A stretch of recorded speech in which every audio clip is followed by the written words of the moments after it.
Greetings. This is I Am Vermont 2, and my name is Sha'an Moulier. I Am Vermont 2 is modeled after the I Too Am Vermont initiative.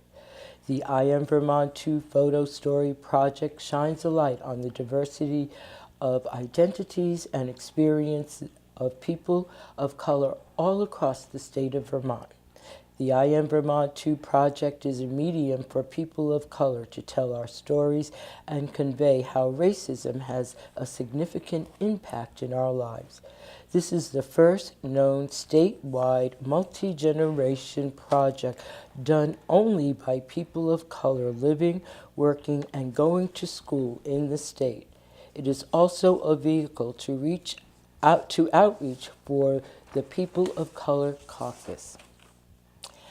Social justice activist Grace Lee Boggs said, "Creativity is the key to human liberation." A poem.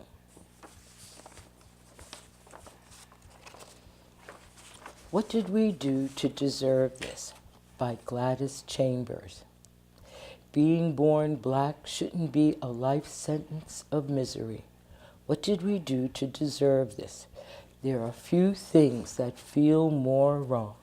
To fight for acceptance alongside the majority who brought us here to do what they could not, enslave us and degrade us, free us and then tell us that we don't belong, labeled criminals, stigmatized and mistreated for decades because of guilt and fear. What did we do to deserve this? Black and brown children being made to feel invisible and/or like they're the problem. It's time we kill the elephant in the room and sing our song. White versus black has never been the thought process in our eyes.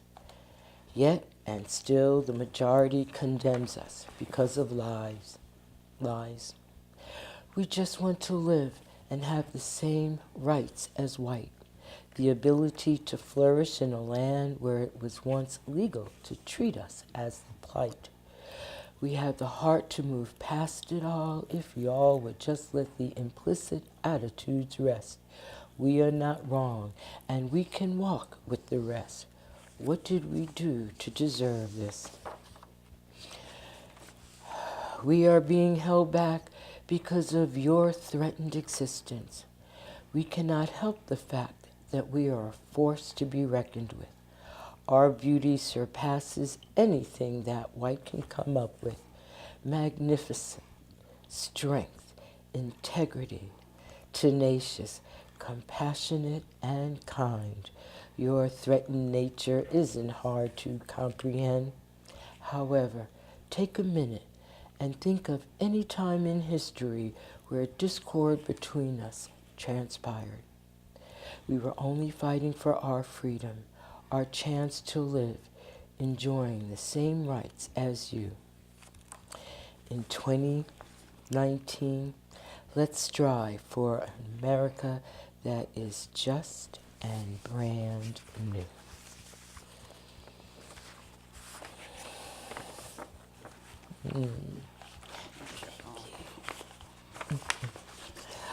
My guest today is Gladys Chambers. Welcome to the program, and thank you for being here and for sharing your heartfelt poem. No problem. I first met Gladys a few months ago at lunch. We seem to have a lot in common and some shared experiences, and today discovered one more shared experience. Before you tell the viewers about yourself, can you share what it was like to be asked to be a guest on the program? I was shocked.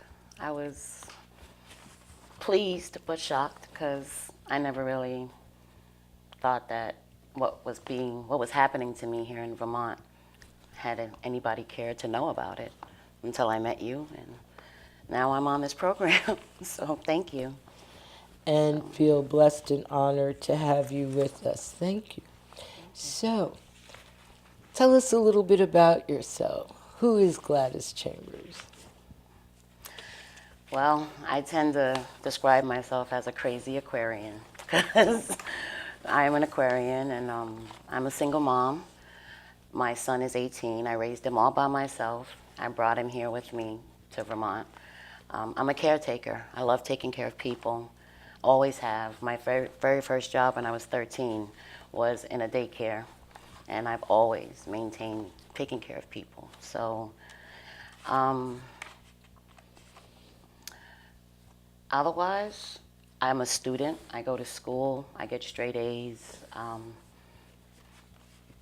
I'm a recovering alcoholic, and that's important in my life, that I maintain my recovery, but also be aware of my recovery. So, and yeah, because, when you go through a lot of adversity, a lot of, trauma in life, you tend to use substances to cope and stuff like that. So once you put the substance down, you got to find other ways to cope. So I got to be aware of that. So, yeah.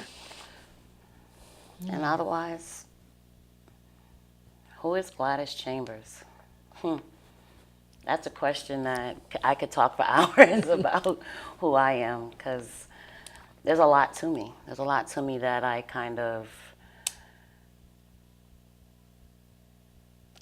put to the wayside since I've brought me and my son up here, because I just didn't think it was accepted to be who I am. So I call myself a conformist. I tried to dull down myself and, just be, so that I wouldn't stand out like a sore thumb and have the issue. And still there were issues, but I tried my best. I moved up here when Nathaniel was 7 months old. Nathaniel's my son, and he's 18 now. So it's been a lot of years of just trying to navigate through a situation that I wasn't even aware of.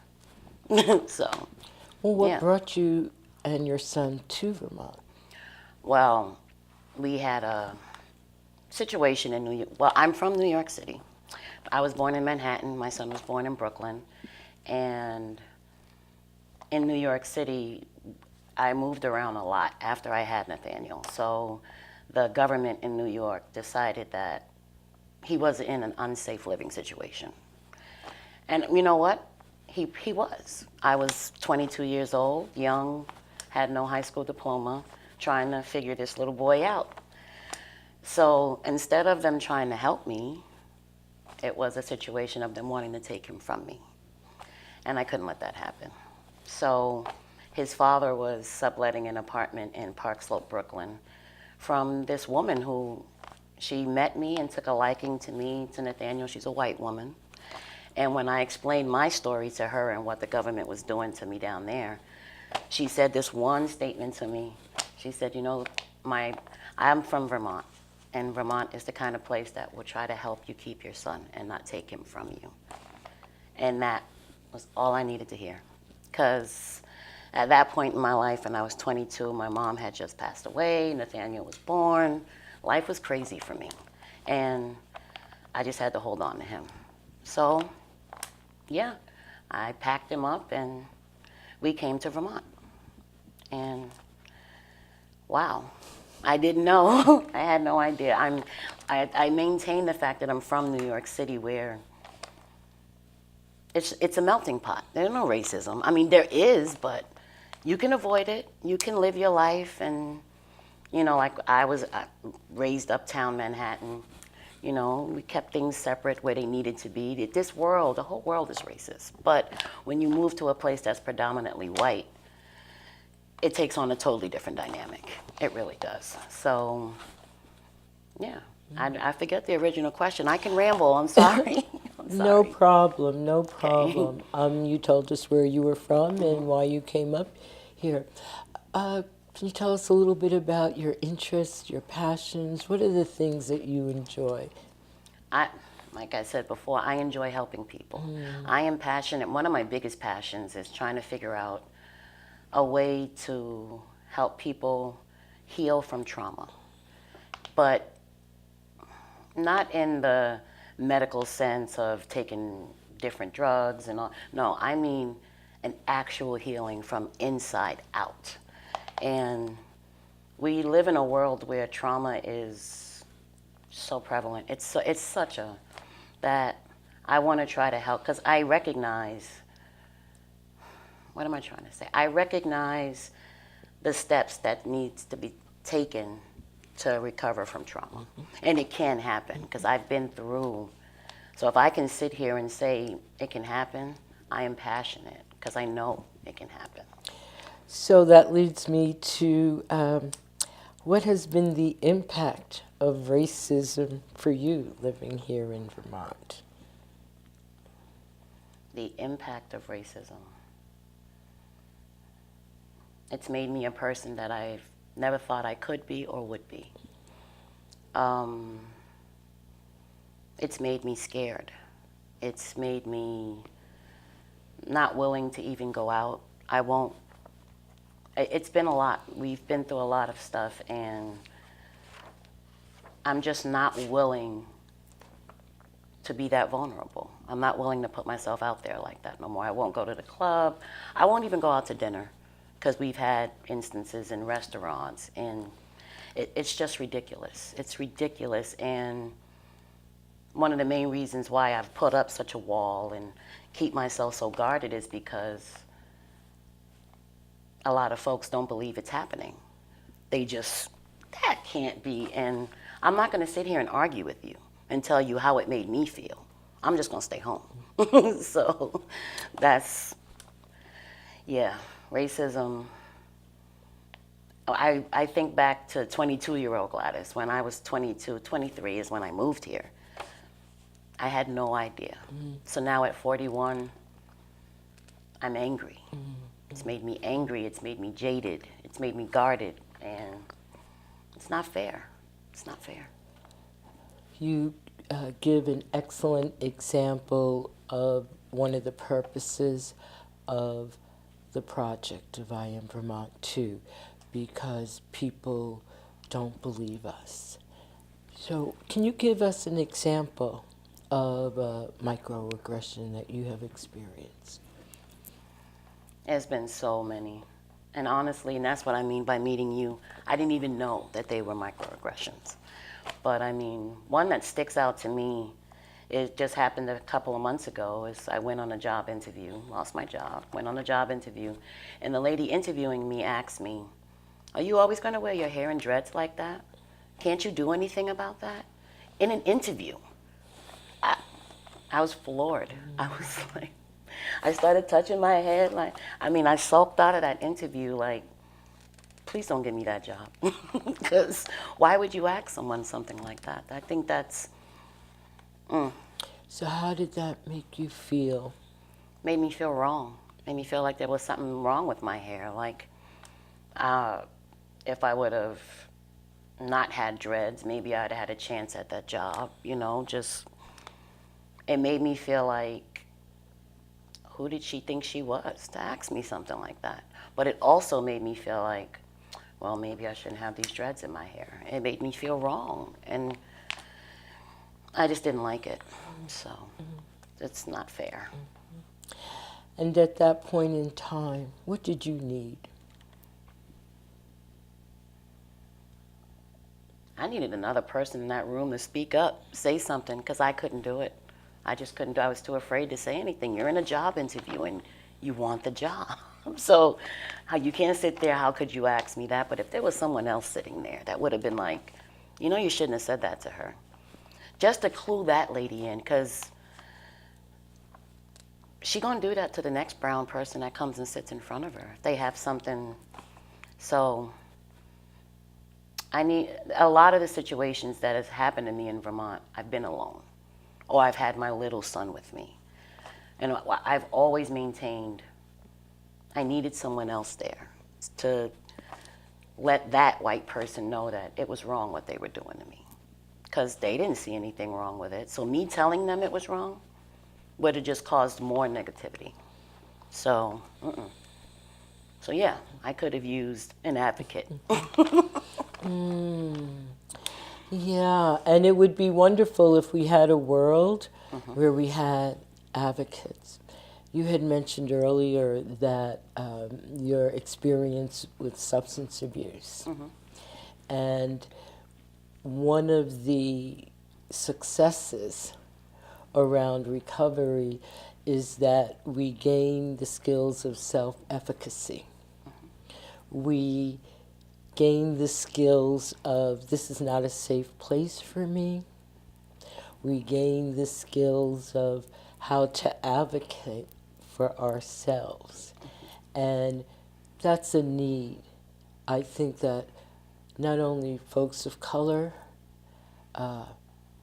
have, but in a sense it's almost more important because of the power dynamics for white people to be able to support self-efficacy, to be able to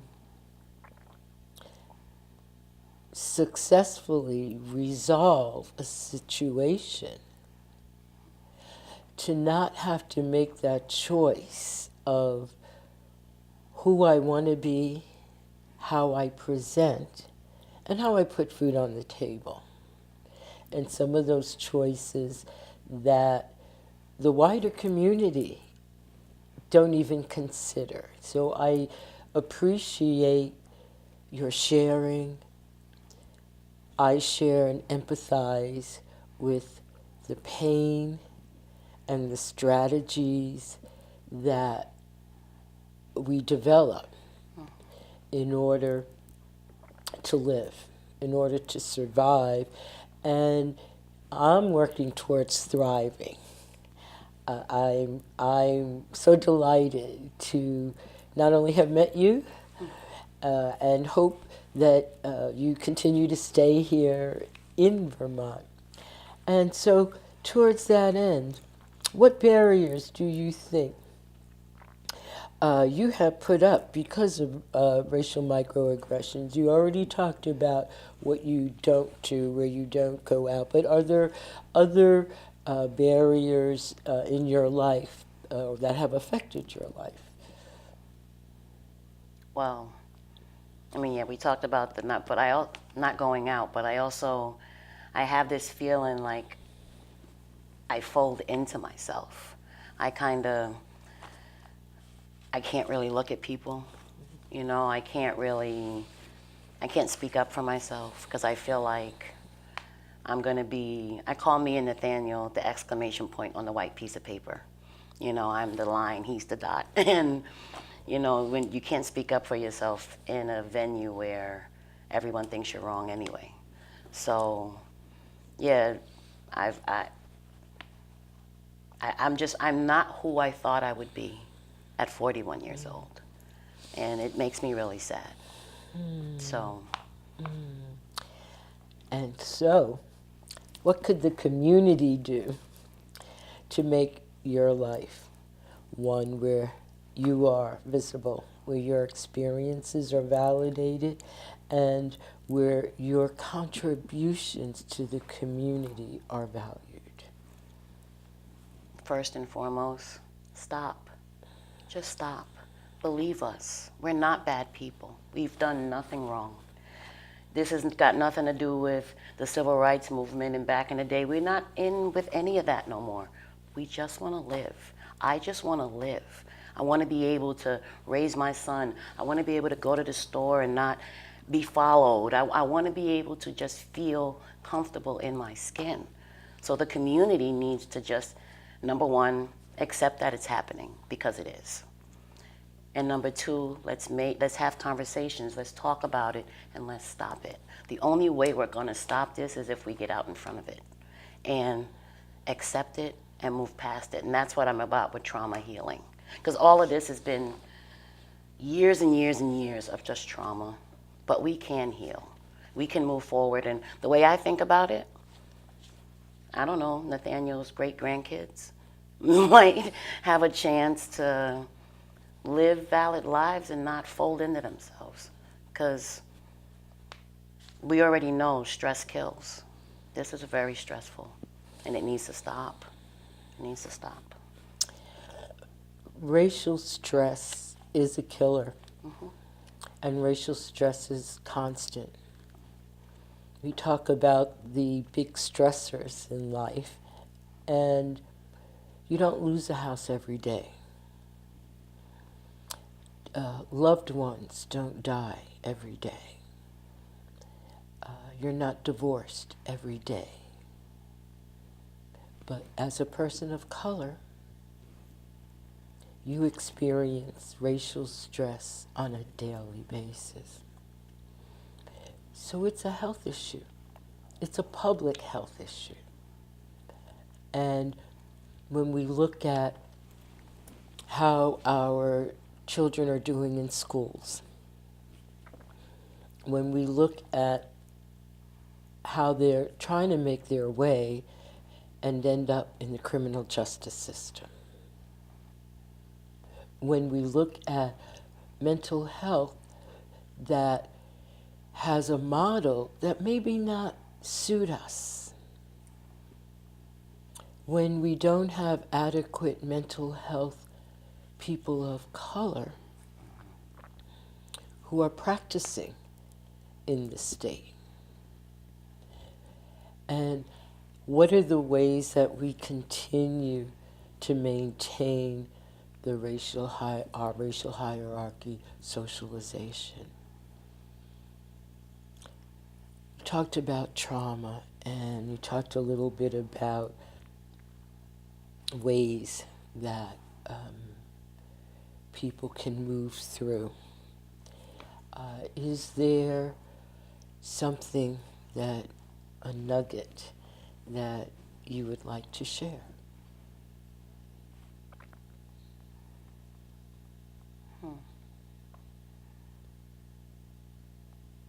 Connection.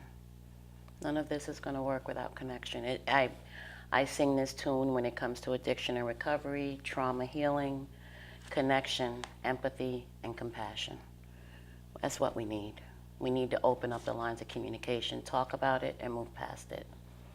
It ain't in the world of substance use, in the world of racial discrimination. It's all the same in my eyes. We need to just connect, empathize. You gotta empathize. Have some compassion, and let's move forward. Yes, and I agree with you. That's one of our similarities.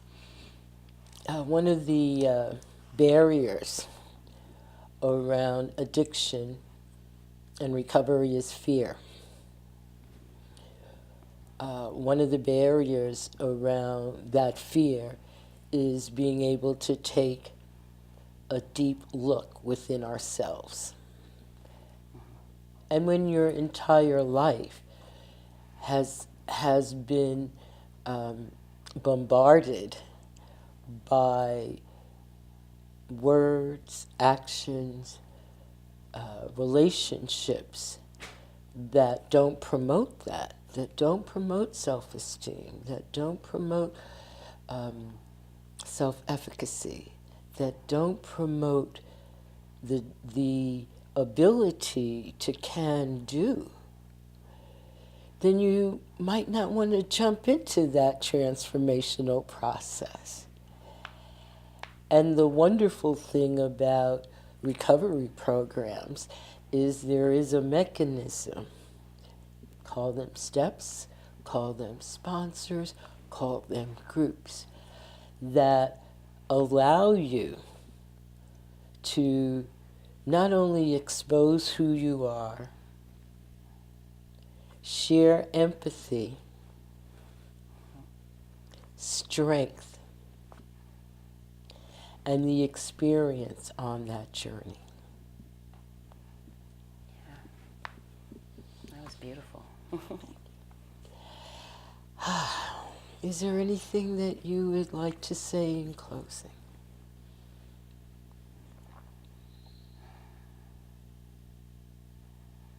No. Not really. I mean, Vermont is beautiful for the eyes, but I do have my famous joke. I'm going to end with my famous joke. My first day we moved to Vermont New Year's Eve 2002. And we got here, we drove through the night, and then the sun came up. And I swear, between the snow and the white folks, I thought I was blind. And Vermont has its special things. I am not trying to say that this is a bad state. All I'm trying to say is, I am Vermont too. And I'd like to thank you again, Gladys, for being my guest, for sharing your experience and your relevant poem. And thank you, viewers, for watching I Am Vermont too. Like us on Facebook.